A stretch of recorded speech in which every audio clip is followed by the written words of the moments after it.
Ang video natin ngayon mga paps ay para sa mga baguhan daw na may NMAX na nabibigatan mag-center stand nitong motor.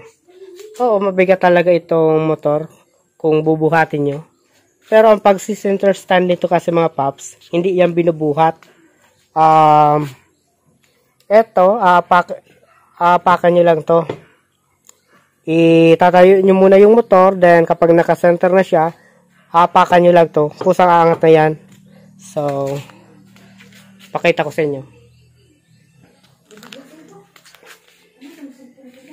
Dali na, mami.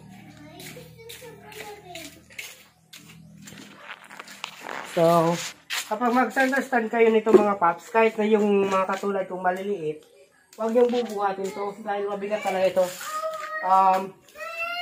Itatayo nyo lang siya ganyan. Dahil kapag naka-sentro na siya, hapakan nyo lang to. Then, kung saan na siya aangat.